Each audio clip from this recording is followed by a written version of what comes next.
Here we have the 2017 Ford Focus ST line.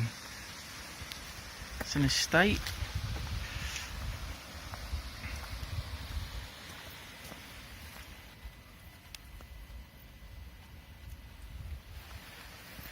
It's a 1.5 or a 1.6 diesel.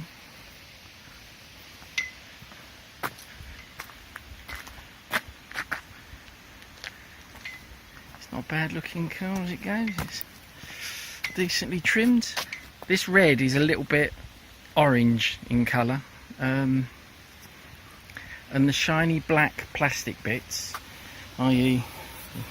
there, the front grille,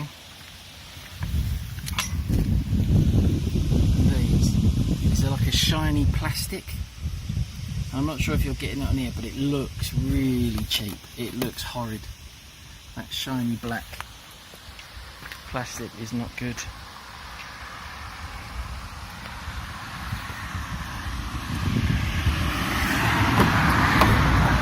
Interior wise is nice-ish. The seats are really supportive with loads of adjustment, lumbar support, etc.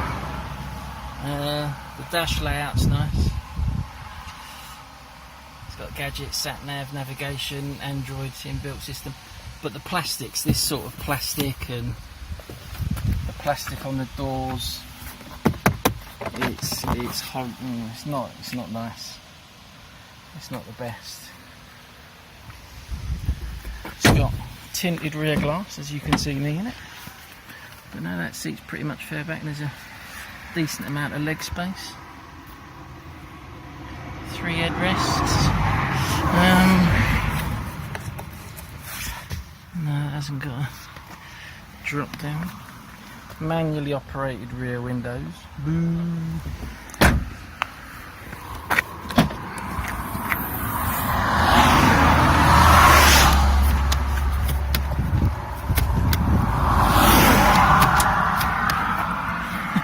There is a way of... oh yeah, that's how you get it. Fair enough. Massive boot, as you'd expect on an estate. 12 volt socket in the back. Cubby hole there. And another cubby hole on that side with cubby hole stroke fuses. Get my junk out of the way. Underneath the flap we have a space saver. Yeah, it's just a simple space saver. There's no... that's weird on this one. I've got a BMW, and you get a warning triangle, first aid kit, and all that sort of stuff. Obviously, you don't on a Ford. And there's also another bit of an annoyance. It's a nice car, probably costs us a fair bit. But listen to the noise it makes when you shut the tailgate. It just sounds like there's something inside there rattling around. And again, there's more of that horrid plastic trim. But oh no, look, it's a rear split. No, it's a piece of horrible plastic trim. You get decent, what are these, 17-inch alloys? Let's have a look at the size. Oh no, they're 18-inch alloys on this.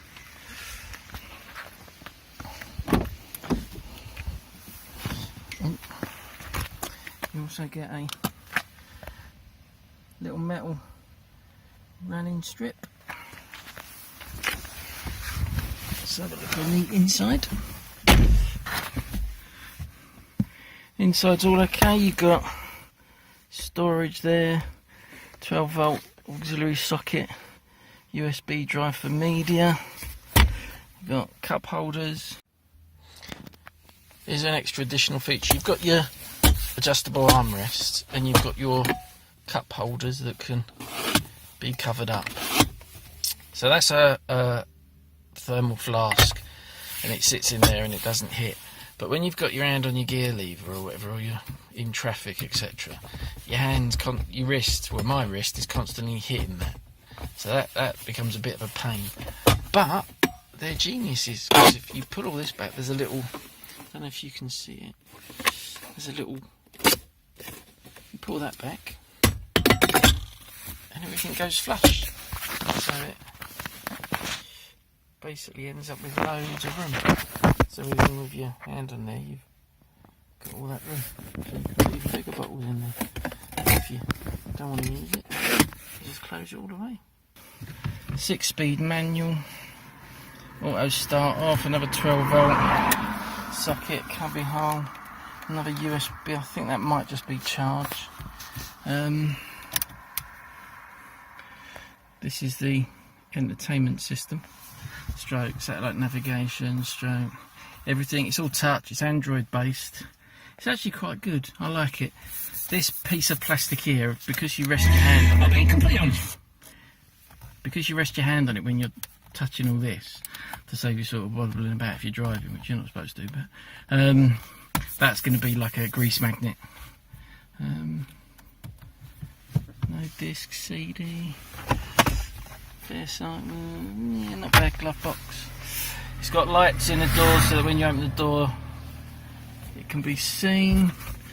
Standard mirrors there, not, that one's not lit, nor's that one. Leather steering wheel, as I say, cloth seats. It'd be good if these bits, if you use your car all the time for like work, etc., and you eat in it and drinking it and all stuff, this bit, the bit between your legs, always gets all the crap on it. So ideally that bit there, and maybe these extra bits, should sort of maybe have been leather.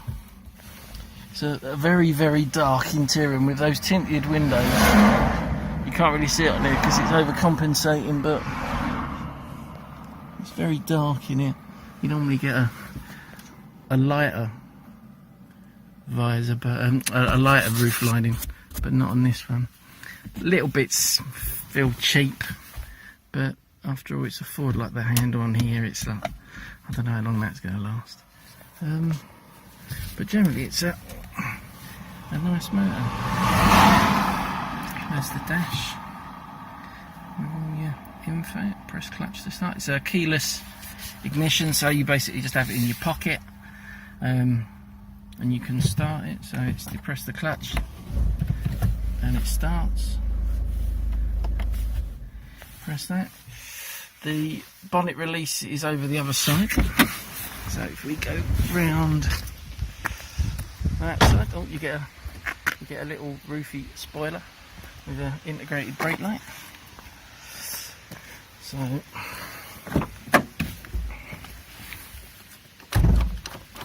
you release that. Let's see if this is on the hydraulics or not. No, there's a release somewhere, and is that it? Oh yeah, that's it.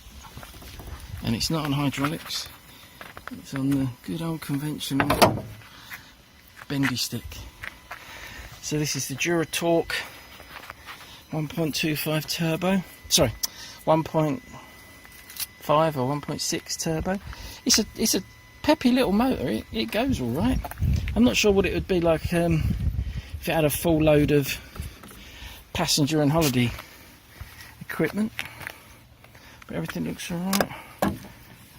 Reservoir there, overflow bottle with the relief valve that will spray it everywhere inside the engine bay. That looks okay. Some weird cheap plasticky filters. It looks okay. It's like most engine bays these days. Plastic covers, turbos up the front. Yeah, it looks alright. Okay, so that's under there.